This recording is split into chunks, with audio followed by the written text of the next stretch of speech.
Alhamdulillah alladzi bi ni'matihi tatimmu shalihat. Wassalatu wassalamu ala sayyidis sadat sayyidina wa maulana Muhammadin wa ala alihi wa sahbihi ajma'in, amma ba'd. Qala Allah subhanahu wa ta'ala fil Qur'anil Karim, a'udzu billahi minasy syaithanir rajim. Bismillahirrahmanirrahim. Qul hal yastawi alladziina ya'lamun wal ladziina la ya'lamun innama yatadhakkaru ulul albab. Shadaqallahu maulana al-azim. Hadirin dan hadirat, para remaja Majelis Ta'lim Aswaja Ahlussunnah wal Jamaah, dan insyaallah tetap istiqomah dalam akidah Ahlussunnah wal Jamaah, membela Ahlussunnah wal Jamaah, mengamalkan Ahlussunnah wal Jamaah, dan insyaallah kita dikumpulkan kelak bersama orang-orang yang selamat, orang-orang yang saleh, karena berpegang teguh kepada Ahlussunnah wal Jamaah. Amin ya rabbal alamin. Pada kesempatan ta'lim malam hari ini, Buya akan membahas mengenai sorban dan imamah. Sorban dan imamah, sunnah Nabi atau tradisi. Ya. Sorban dan imamah, sunnah Nabi atau tradisi. Ini kira-kira kabar siapa ya? Pangeran Diponegoro, ya. Pangeran Diponegoro, coba lihat ya. Dia punya imamah luar biasa ya. Pejuang-pejuang kita itu rata-rata memang pakai imamah. Nah, yang pertama kita bahas dulu hadis tentang imamah atau sorban. Jadi ini namanya rida, ini namanya sorban, rida ya. Kalau di sini disebutnya rida. Kalau di kepala disebutnya apa? Sini namanya imamah. Ya. Jadi sorban yang dililitkan di kepala ini namanya imamah. Makanya para ulama banyak yang pakai lebih dari satu sorban. Di kepala pakai, kemudian di pundak, di bahu juga pakai. Gitu. Jadi jelas ya, yang di kepala apa namanya? Imamah. Hadis tentang imamah atau sorban. Sebetulnya hadisnya banyak sekali, tapi Buya akan tampilkan mulai dari hadis yang sahih, kemudian hadis yang dhaif, sampai hadis yang banyak ditengarai sebagai hadis palsu. Ya. Jadi hadis mulai dari yang sahih, yang dhaif, sampai hadis yang palsu. Nah, ini hadis tentang imamah atau sorban, diantaranya adalah dari Abu Ja'far bin Muhammad bin Ali bin Rukanah an abihi anna Rukanah sara an-nabiy sallallahu alaihi wasallam fasara'ahu an-nabiy sallallahu alaihi wasallam. Qala Rukanah wa sami'tu an-nabiy sallallahu alaihi wasallam yaqul farqu ma bainana wa bainal musyrikin al-amaimu 'ala al-qalanis. Al-amaim 'ala al-qalanis. Jadi hadisnya diriwayatkan dari Abu Ja'far bin Muhammad bin Ali bin Rukanah, dari ayahnya Rukanah. Rukanah ini seorang pegulat yang tidak pernah terkalahkan. Dia kafir. Kemudian dia dengar ada nabi, ada orang mengaku nabi di kota Makkah, maka dia datang, kemudian ketemu Rasulullah, dan dia berkata kepada Nabi, kalau Anda betul-betul nabi dan Anda bisa kalahkan saya bulat, saya mau ikut agama Anda. Ya. Akhirnya mereka bulat di mana? Di masjid. Di masjid, ya. Jadi kalau ada orang mau masuk Islam tapi nantang silat dulu, boleh nggak masjid? Boleh nggak? Ustaz, saya mau masuk Islam, tapi Ustaz harus ngalahin saya silat. Boleh. Di mana tempatnya? Di masjid. Boleh nggak? Boleh. Ini Rasulullah bulat di dalam masjid. Ya, Rasulullah bulat di dalam masjid. Rukanah nggak pernah terkalahkan. Tapi begitu badannya dipegang sama Nabi, fasora'ahu, langsung jatuh, terkunci, terkunci. Lalu ala Muhammad. Karena Nabi itu tenaganya 100 laki-laki biasa. Ya, tenaga Nabi itu 100 kali laki-laki pada umumnya. Makanya ketika waktu perang Khandaq ada batu besar, orang udah gak bisa ngancurin batu, Rasulullah sekali pukul langsung pecah. Pukul 2 kali pecah, keluar api. Dan di dalam api itu ada gambaran bahwa umat Islam akan merebut Persia, akan merebut Romawi dan lain sebagainya. Nah, itu kehebatan Rasulullah. Jadi ini hikmahnya apa? Orang dakwah itu harus ada di semua bidang. Harus ada di semua bidang. Dan kita ini umat Islam, nggak boleh kita itu males sama ilmu. Jadi kalau memang kita mau, kita pelajari, ayo pelajari. Gitu. Rasulullah bukan hanya berdakwah, bulat bisa. Perang jangan ditanya. Mana sambil naik kuda itu paling susah, ya. Tapi Sa'ad bin Abi Waqqas, mana sambil naik kuda itu biasa dan tidak pernah meleset. Nah, kemudian akhirnya beliau masuk Islam. Nah, kemudian beliau menjadi sahabat yang baik. Lalu kemudian beliau meriwayatkan bahwa suatu hari Rasulullah SAW bersabda kepada dia dan kepada orang-orang yang hadir waktu itu, "Farqu bainana wa bainal musyrikin al-amaimu 'alal khalais." Perbedaan antara kita dan orang-orang musyrik adalah sorban di atas peci. Kenapa sorban di atas peci? Pertanyaannya, waktu itu orang musyrikin pakai sorban nggak? Pakai udang-udang nggak? Pakai. Ya, masyarakat Arab itu paling biasa pakai udang-udang. Gitu. Udang-udangnya bukan yang kayak sekarang yang merah putih, bukan. Kalau itu nasionalisme, ya, yang merah putih yang dipakainya begini nih. Nah, gini ya. Nah, ada warna merah putih ya di Arab Saudi. Nah, itu lebih ke nasionalisme.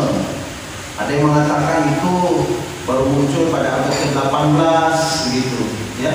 Maka ada juga yang mengatakan 4.000 tahun sebelum Masehi. Allah. Tapi yang jelas masyarakat Arab di zaman Rasulullah memang pakai imamah. Tapi bedanya mereka pakai imamah langsung. Jadi nggak pakai peci, itu sorban langsung diputar di kepala. Nah, Rasulullah anti umatnya itu mirip dengan orang-orang musyrik, paling nggak mau. Bayangin sama itu, pakai imamah aja nggak boleh mirip sama orang musyrik. Orang musyrik pakai imamah, kita juga disuruh pakai imamah. Tapi Rasulullah nggak mau imamah kita sama dengan orang musyrik. Makanya kita kalau betul-betul cinta sama Nabi, jangan coba-coba niru-niru orang kafir.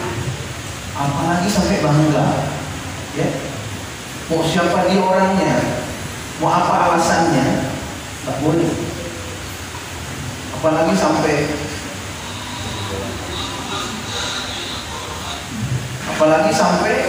kemudian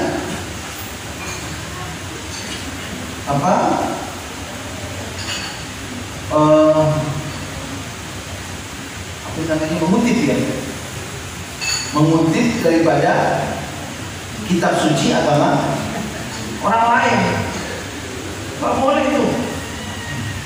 Terserah dia mau setingkat apa profesornya, mau sehebat apa pemahamannya, mau sebijaksana apa orangnya, gak ada yang kita yakini lebih cerdas, lebih bijaksana, lebih toleran daripada baginda Nabi Muhammad SAW. Nah, jadi perbedaan antara kita dengan orang-orang musyrik adalah sorban di atas peci. Makanya sahabat kalau pakai sorban itu dia pakai peci dulu. Ya, jelas dengan sini.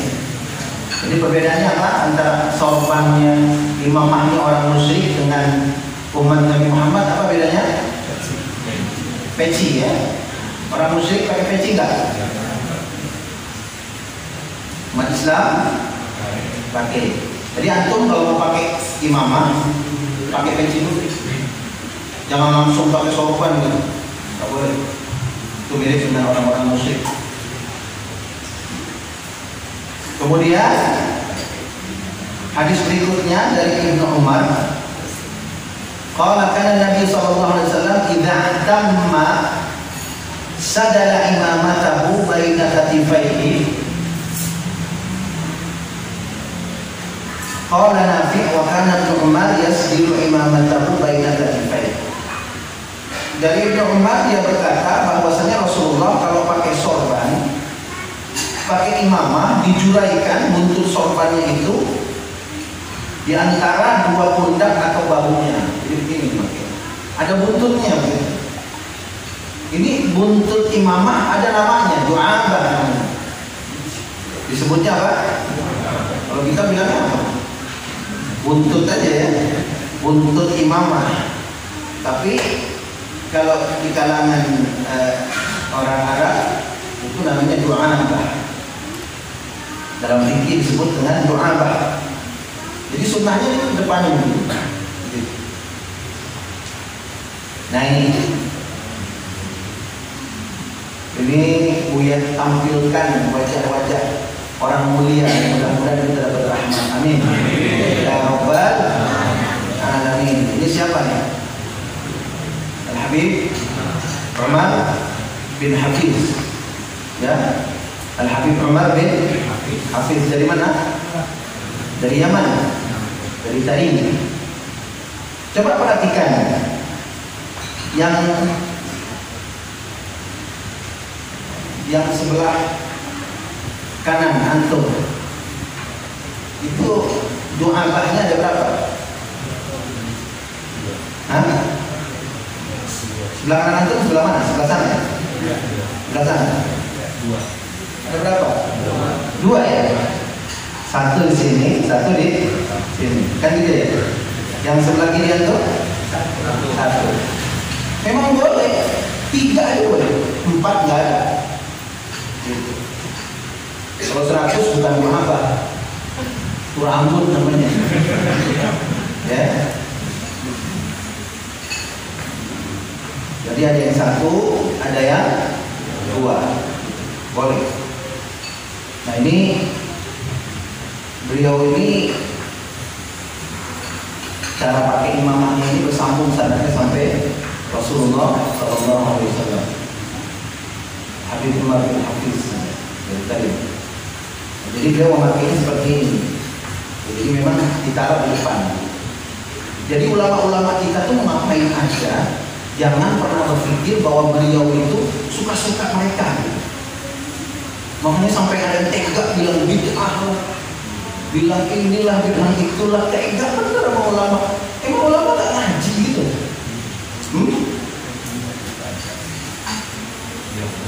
Ya, Masya Allah.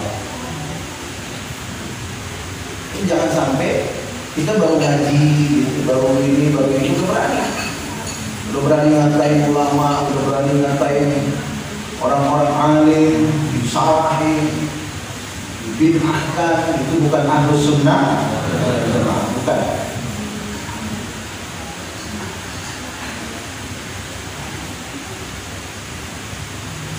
Nah, sekarang ada hadis diriwayatkan salatun bi imamatin afdalu min 25 bi ghairi imamah wa jum'atin bi imamatin afdalu min 70 bi ghairi imamah. Ini jangan catat hadisnya. Kalau mau dicatat kasih keterangan. Salatun bi imamatin afdalu min 25 bi ghairi imamah wa jum'ah bi imamah afdalu min 70 bi ghairi imamah. Salat dengan pakai imamah itu lebih baik daripada 25 hari sholat tanpa imamah. Dan sholat Jumat dengan imamah lebih baik 70 kali daripada sholat Jumat tanpa imamah. Tapi ini hadisnya dhaif. Ya, hadisnya dhaif. Tapi kalau kita Ahlus Sunnah, hadis dhaif kita pakai nggak? Kita pakai nggak hadis dhaif? Ahlus Sunnah wal Jamaah kita pakai nggak hadis dhaif? Justru yang bedain kita dengan orang-orang di luar Ahlus Sunnah, kita pakai hadis dhaif dalam hal fadhailul a'mal. Untuk catat tuh, Ahlus Sunnah wal Jamaah mengamalkan hadis dhaif dalam hal fadhailul a'mal. Ahlus Sunnah wal Jamaah mengamalkan hadis dhaif dalam rangka mendorong orang untuk semangat beramal.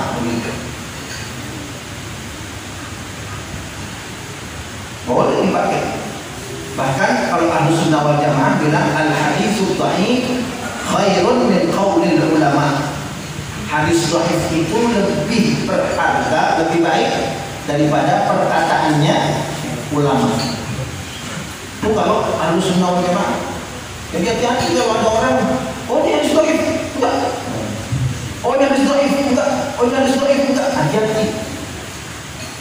Jangan-jangan antum yang ngaku-ngaku Ahlus Sunnah wal Jamaah begitu lagi. Ya. Makanya kalau beli buku-buku itu hati-hati juga. Didhaifkan oleh fulan, didhaifkan oleh fulan, didhaifkan oleh fulan. Lihat ulamanya nih, ulama tahun berapa? Kalau ulama-ulama abad 20, abad 21, cari ulama-ulama yang salafun saleh. Yang mensahihkannya, yang mendhaifkannya ulama-ulama terdahulu. Begitu. Jangan sampai ulama sekarang kemudian dia dhaifkan, dia sahihkan, dan kita percaya betul kalau dibilang sama beliau dhaif berarti dhaif. Dibilang sama dia sahih berarti sahih. Dibilang sama dia hasan berarti hasan, begitu. Padahal baru lahirnya abad-abad sekarang. Bagaimana mungkin bisa memastikan hadis itu dhaif, sahih, hasan kalau dia aja baru lahirnya abad 20? Betul nggak? Coba gimana untuk periksanya sampai Nabi? Padahal hadis itu tersebar. Emang hadis itu dari Makkah, dari Madinah terus ke Indonesia dong? Enggak. Tersebar kemana-mana, ke Syam, ke Irak, di Yaman, kemana-mana nyebar. Nah, gimana meriksanya? Kalau zaman sekarang ini ada ulama kontemporer, dia nggak sebut namanya, disahihkan oleh fulan, disahihkan oleh fulan. Itu seolah-olah jadi rujukan. Nggak boleh ya. Anda pesan sama antum, nggak boleh. Jangan. Kalau mau disahihkan, didhaifkan itu lihat sama ulama-ulama terdahulu. Jadi kalau antum beli buku, kalau antum ada lihat di bawahnya disahihkan oleh fulan, disahihkan oleh fulan, namanya sama dia aja begitu. Kasih ke dia bukunya. Ya. Jangan sembarangan beli buku. Pilih yang Ahlus Sunnah wal Jamaah. Nah ini hadis-hadis dhaif. Bahkan ada yang mengatakan ini hadis maudhu, hadis palsu. Nah kalau hadis palsu boleh. Bahkan kalau ada orang meriwayatkan hadis palsu, tidak disebutkan hadis palsu, dia berdosa. Karena yang dengar pasti menyangka itu adalah hadis dari Rasulullah SAW. Jadi Buya mau tanya sekali lagi, kalau Ahlus Sunnah wal Jamaah pakai hadis dhaif enggak? Pakai hadis dhaif? Dalam hal akidah pakai enggak? Enggak. Dalam hal hukum-hukum dasar ibadah. Nah, tapi dalam hal mendorong orang beramal soleh, boleh nggak? Boleh. Biar orang makin kenceng ibadahnya. Lagian dalam ilmu hadis versi Ahlussunnah wal Jamaah yang disepakati oleh ahli hadis, hadis dhaif itu kalau banyak jalannya, seumpamanya ada hadis dari si A dhaif, dari si B hadisnya sama dhaif juga, dari si C hadisnya sama dhaif juga, D, E, F, G, H, I dhaif semua, hadisnya sama. Nah ini hadis yang dhaif yang diriwayatkan oleh banyak orang, kalau dalam ilmu hadis Ahlussunnah wal Jamaah dia bisa naik tingkat, bukan hadis dhaif lagi, jadi hadis hasan li ghairihi. Tuh, makanya jangan termakan dengan pendapat yang mengatakan ini hadis dhaif. Masya Allah, ya, nggak bisa begitu. Yang sama sekali kita nggak pakai itu hadis mau. Makanya hati-hati kalau antum punya apa, teman punya apa gitu, saya nggak mau pakai hadis dhaif, saya tolak hadis dhaif. Hati-hati. Ini paham hadis dhaif apa? Balas. Baik. Jadi hadis yang mengatakan sholat dengan imamah afdal 25 dari sholat tanpa imamah, Jumat dengan imamah lebih afdal 70 Jumat. Masya Allah. Kalau ini hadis sahih nih, kalau ini hadis sahih ya, kita sediain di masjid ini sorban buat sholat Jumat. Betul? Ada yang datang jemaah sorban Pak, datang jemaah sorban Pak, balikin, tungguin lagi di jalan. Tadi pura-pura lupa lagi. Kalau sore gitu, ada pemikiran wah, ini kita siapin sorbannya kan gitu ya. Ternyata hadisnya, masalahnya ada yang bilang baik, ada yang bilang palsu. Nah, kemudian dia juga yang menyampaikan dalam surat Ali Imran ayat 125, Allah Subhanahu wa taala berfirman, A'udzu billahi minasyaitonir rajim. Bismillahirrahmanirrahim. In tasbiru wa tattaqu wa yatukum min fawqihim hadza yumdidkum rabbukum bi 5,000 minal malaikati musawwimin. Jika kamu bersabar dan bersiap siaga dan mereka datang menyerang kamu dengan seketika itu juga, niscaya Allah menolong kamu dengan 5.000 malaikat musawwimin yang mereka itu memakai tanda tertentu. Nah, Imam Ibnu Abbas ketika menafsirkan ayat ini mengatakan tanda yang dimaksud adalah malaikat itu datang membantu Rasulullah dalam peperangan dengan memakai sorban. Masya Allah. Berarti malaikat pakai sorban. Beda, sorbannya bukan dari kuitang ya. Dari mana sorbannya kira-kira? Hah?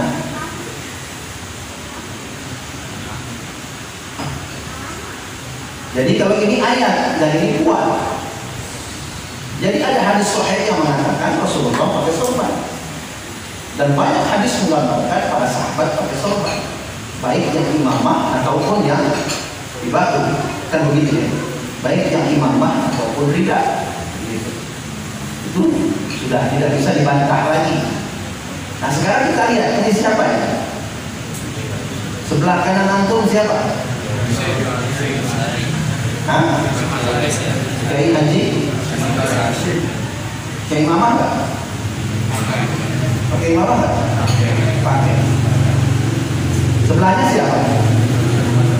Sebelahnya Kiai Haji Ahmad Dahlan. Kiai Hasyim Asy'ari pendiri apa? NU. Kiai Haji Ahmad Dahlan pendiri apa? Muhammadiyah. Tuh, dua-duanya pakai imamah, lihat. Masalahnya bukan NU atau Muhammadiyah. Masalahnya ini adalah sunnahnya Rasulullah Sallallahu Alaihi Wasallam. Ya. Jadi jangan Hilangin itu. NU kan Muhammadiyah gontok-gontokan. Gontok-gontokan dari mana? Orang pendirinya ini satu guru. Pendirinya satu guru dan dua-duanya sangat nyambung ke Rasulullah. Gimana cerita? Ini bisa pada berantem gara-gara kunut doang kan gitu.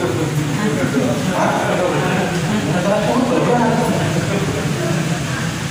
Imam Syafi'i yang kunut ketika beliau ke Irak, ke tempatnya Imam Abu Hanifah yang tak kunut. Imam Abu Hanifah udah meninggal, begitu sholat subuh jadi imam tidak pakai kunut. Ditanya sama jamaah, kok nggak pakai kunut Imam Syafi'i? Karena tuh kalau nggak pakai kunut sujud sahwi.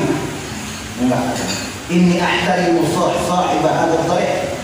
Aku menghormati dan memuliakan jenazah yang ada di makam ini. Tuh akhlaknya ulama, ya, akhlaknya ulama.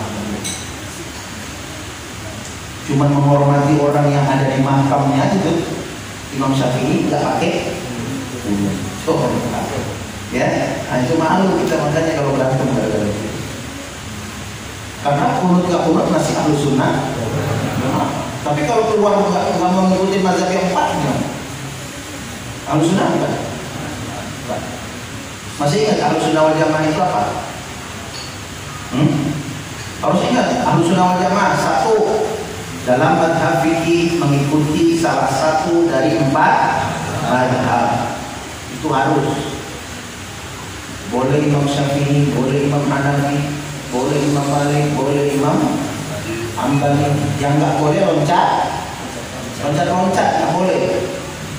Saya hari Senin pengen Imam Syafi'i, Selasa Maliki, nggak boleh begitu. Atau saya mah males, batal mulu kalau saya bilang nama yang bukan mahram kondisi Imam Syafi'i. Saya males nama Hanafi aja nggak batal.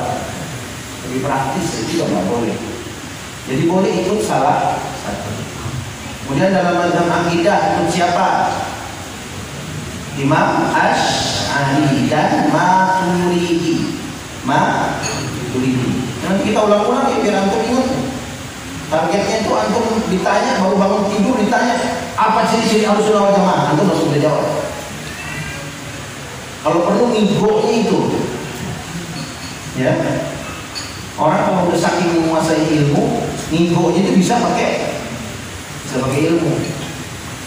Jangan lupa gitu. Karena ingat bisa lupa, kan ingat bisa lupa. Jangan, kita ulang-ulang terus. Nah terus dalam madhab tasawuf itu siapa?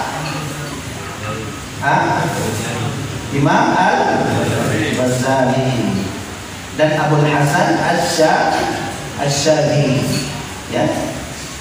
Abul Hasan Asy-Syadzili dan Imam Al-Ghazali. Kalau coba diulang. Ahlus Sunnah wal Jamaah dalam madhab, dalam masalah fikih bagaimana? Mengikuti salah satu dari 4 madhab. Dalam masalah akidah Imam Asy'ari dan Maturidi, ya. Itu kalau di majelis taklim pulang harus bawa ilmu nih, ya. Terus yang ketiga dalam mazhab tasawuf apa?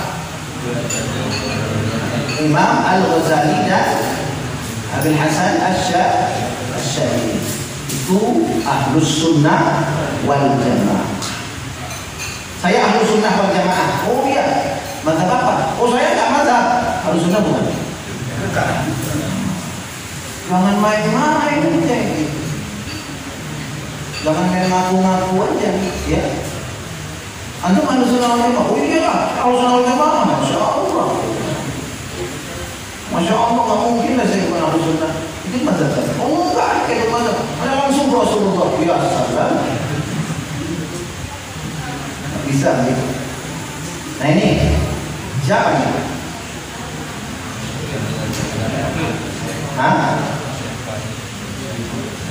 Nah ini jangan tahu. Kalau nggak ada tulisannya nggak tahu. Ada yang lupa ngilangin tulisannya.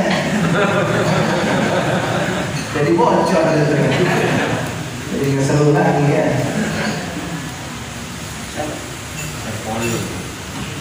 Siapa nih? Syekh Khalil Al-Bangkalani.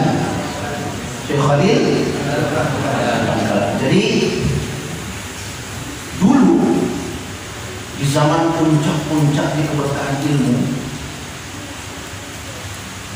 dalam tubuh satu orang banyak berkumpul 3 perkara. Apa 3 perkara? Al-ilmu wal akhlaq wal wilayah. Ilmu ada 3. Benar-benar berilmu, bukan gara-gara melihat wah ustaz pada kaya-kaya, saya banting setir gitu kan. Tadinya misalkan saya mau belajar dakwah, masuk ormas biar kenal sama orang-orang gede Kadang saya diajak proyek-proyek begitu kan banyak sekarang begitu ya, bicara seenaknya seolah-olah wakil umat Islam, padahal dia nggak ada ilmunya. Na'udzubillah min dzalik. Kalau dulu itu al-ilmu ada di dia, ilmunya betul-betul ada di dia. Syekh Khalil Bangkalani ini hafal kitab Alfiyah Ibnu Malik sejak kecil. Beliau juga hafiz Al-Quran 30 juz dengan 10 qiraat, dengan 10 qiraat. Qiraat 10, biasanya sakah ya. Ini qiraat 10. Nah, kemudian yang ketiga al-wilayah. Al-wilayah itu apa? Kewalian. Jadi ilmu ada di dia, akhlak ada di dia, wali juga. Nah, makin kesini keberkahan ilmunya makin hilang. Banyak orang pintar, akhlak enggak ada. Banyak orang pintar,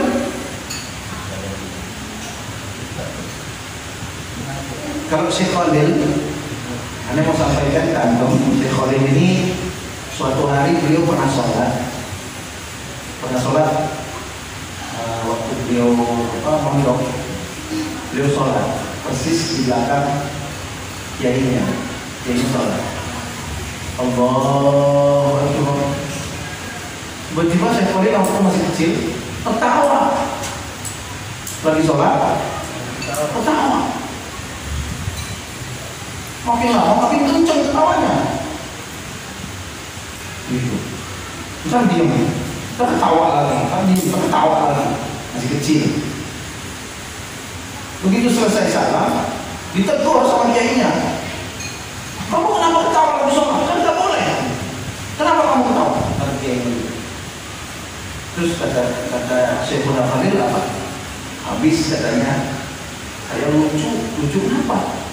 Di atas kepala Pak Kiai tadi lagi sholat ada besek muter-muter katanya. Ada apa? Besek. Begitu mendengar itu, Kiai berhenti marahin dia dan langsung tahu bahwa ini bukan anak sembarangan. Kenapa? Kiai ngaku bahwa emang dia sholatnya itu buru-buru karena ada undangan tahlilan. Karena ada undangan tahlilan, jadi dia ingatnya ke tempat.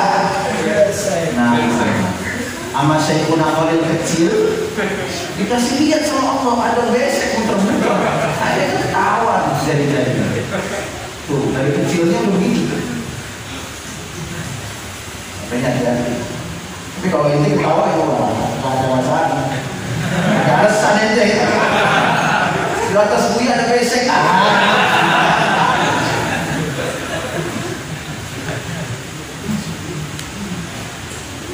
Syekhuna Khalil punya murid, aneh nggak sebut muridnya. Dia pulang punya murid 450, bikin pesantren punya murid 450. Terus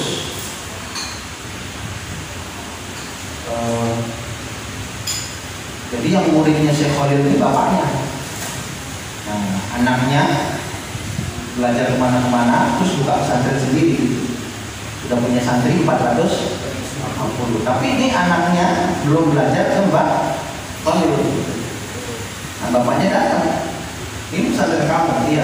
ada 450 santri saya Pak. Oh bagus. Terus kata bapaknya apa coba? Kamu tinggalin pesantren ini sekarang juga. Tutup, tinggalin. Tutup, tinggalin. Bahkan dalam satu riwayat istrinya disuruh bisa. Kenapa?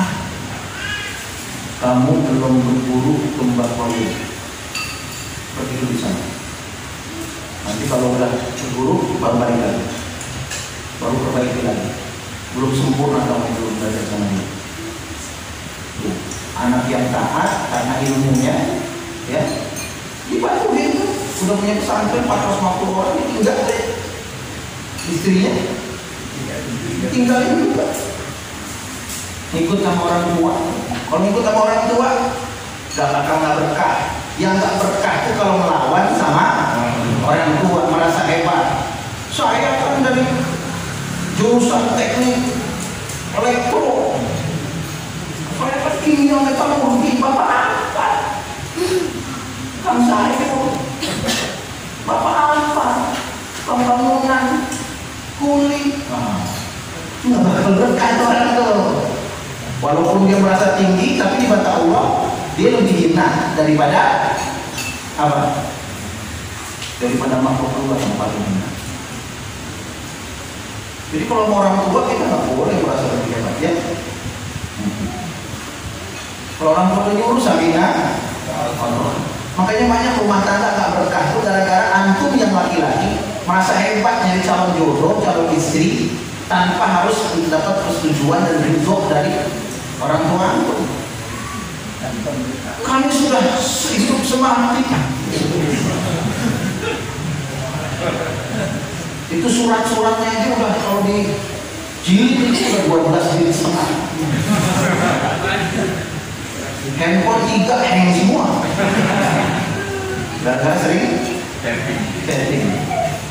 Kita sudah sehidup semati. Sudah sependeritaan. Ya. Kira-kira benar nggak? Kira-kira benar nggak?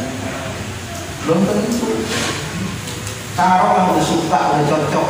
Tanya orang tua. Di calon aja nih, redo nggak? Kagak, tinggal. Jangan, di calon aja nih, redo nggak? Kagak, bapak gimana sih? Bapak emang nggak pernah merasa muda? Gimana yang mau berkah kalau pintar sendiri? Kalau merasa pintar, lebih pintar dari orang tua, buktiin dari kecil. Ayo buktiin dari kecil. Brojol, pintar sendiri. Makan.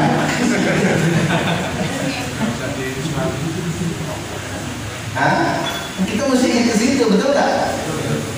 Kalau ayah emang lebih hebat dari bapak, kenapa dari kecil ayah lebih hebat dari dia? Begitu.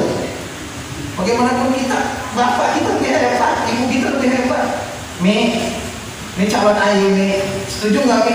Kagak, tinggalin. Bang, maaf bang, mungkin sampai di sini sejarah perjalanan kita berdua. Kenapa? Karena ibundaku tidak merestui.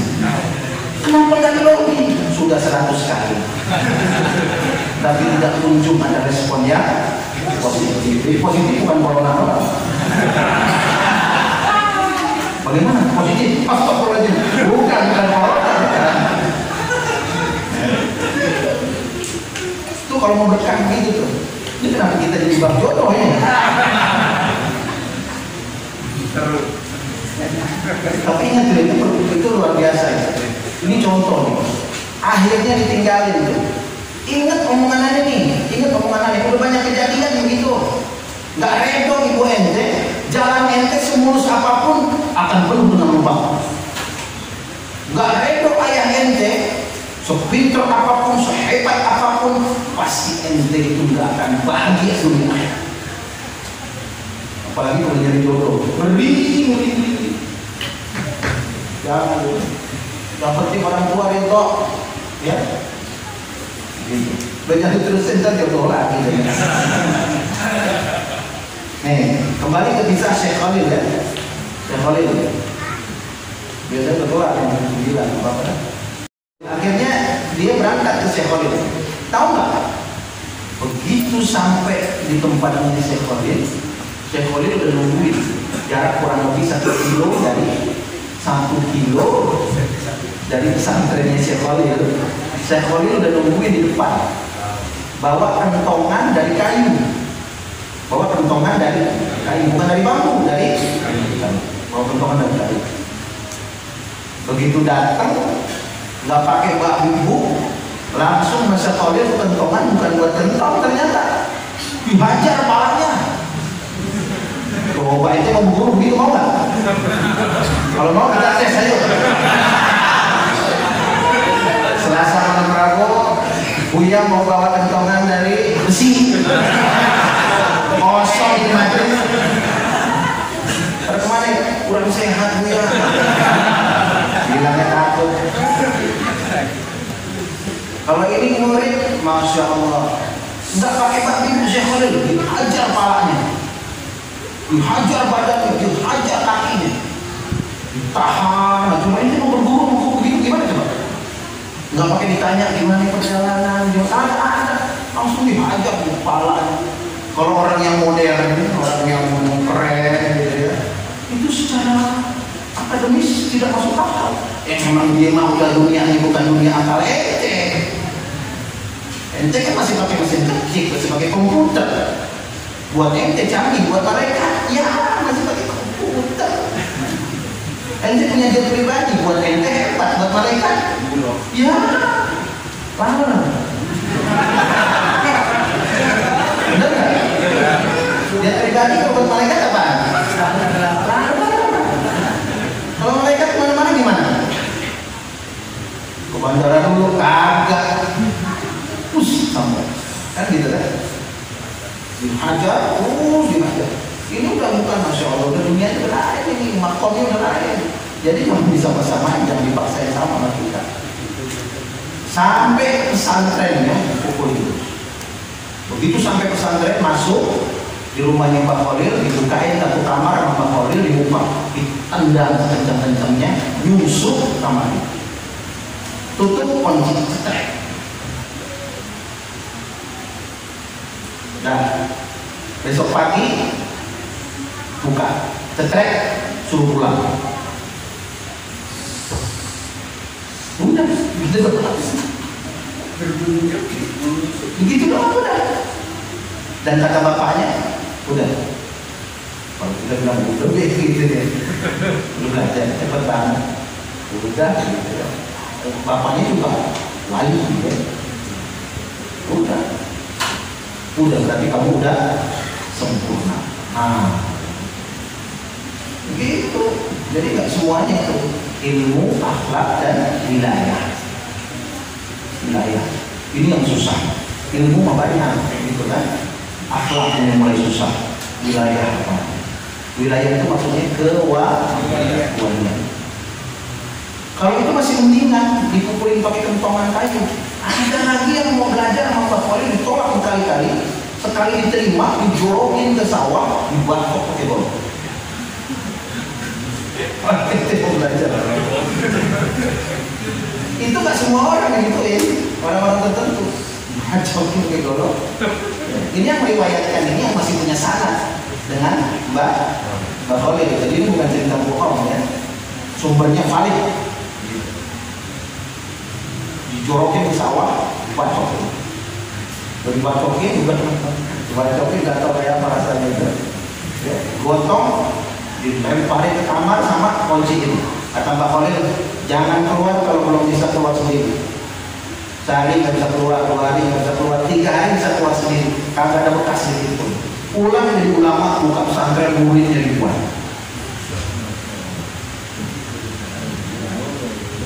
Makanya Allah itu punya banyak cara gitu ya.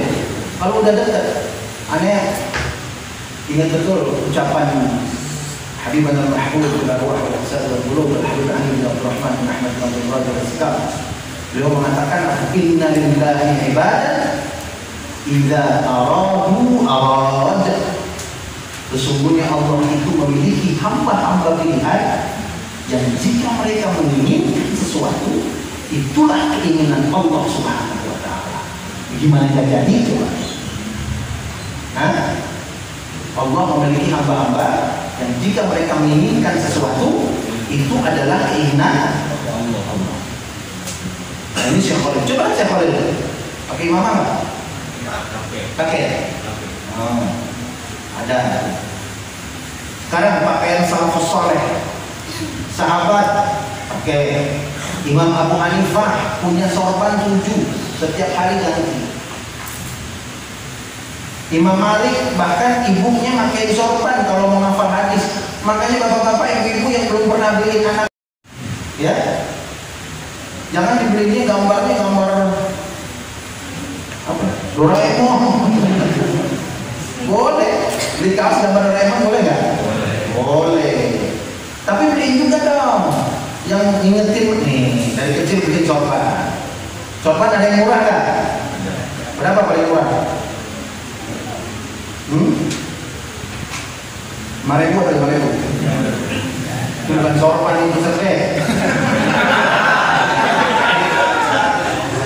Sorban berapa sorban? Kalau yang sedang sekitar 150, yang bagusan 300, yang kasmir ya. Kalau buat anak-anak beliin yang pantas deh, silakan.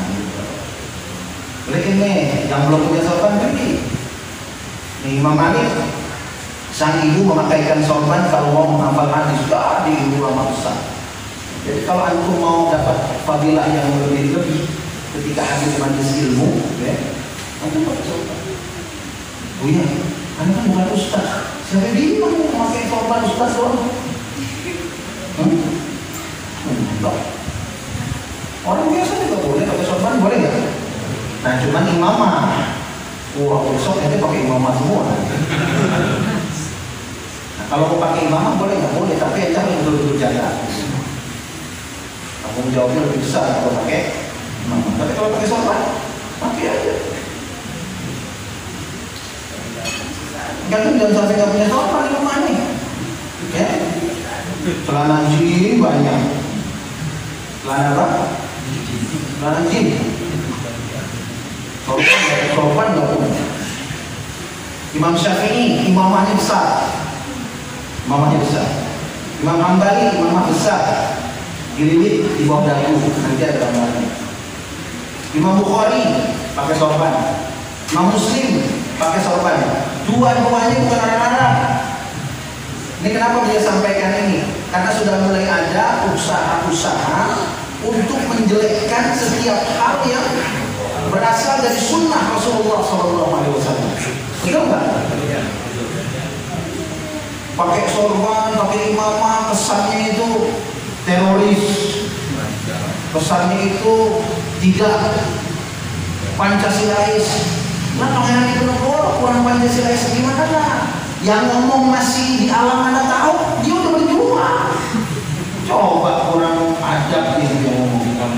Ya, Imam Bonjol yang ngomong, yang pakai imamah itu ngikutin Arab, tidak sesuai dengan budaya Indonesia. Ya, dia masih apa tuh? Anginnya aja belum. Anginnya belum. Jangan ngomong darah, jangan ngomong tulang deh. Anginnya aja belum. Imam Bonjol udah berjuang buat apa? Demi apa? Demi Indonesia. Demi Indonesia. Pangeran Diponegoro demi Indonesia. Wali Songo demi Indonesia. Nah, ya. Makanya beliau mau sampaikan di sini, ini kita bukan masalah Arab atau masalah Nabi, pakai Nabi. Imam Bukhari orang Rusia, pakai sorban. Kenapa? Nggak cinta Rusia, ya? Nggak cinta kamu halaman, cinta Bukhari. Tapi karena Rasulullah pakai. Ini lihat nih, ini kayak begini nih, sorban Nabi dulu. Nabi sorbannya ada yang sampai 12 meter. Sorban Nabi panjangnya ada yang sampai 12 meter. Gitu. Makanya yang sekarang banyak pakai sorban 12 meteran itu orang Sudan. Pokoknya paling gede sorbannya. Kemudian orang Afgan, coba lihat di sebelahnya yang hitam, yang sorban hitam. Warna imamah Nabi itu hitam ada, hijau ada, putih ada, ya. Jadi semuanya boleh. Nabi kalau berubah pakai imamah hitam pernah, putih pernah, hijau pernah. Jadi besar-besar. Nah ini, ya. Nah, jadi terserah antum mau ngikutin yang ini boleh, ya kan? Cari deh imamah yang 12 meter. Kan jangan sampai berbulu motor. Dan yang lain-lain lagi. Pakai begini juga boleh.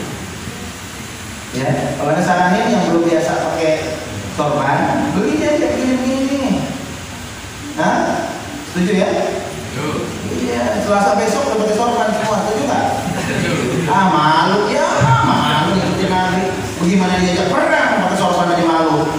Nah, mau dapat syafaat Rasulullah nggak? Jawab yang tegas. Mau dapat syafaat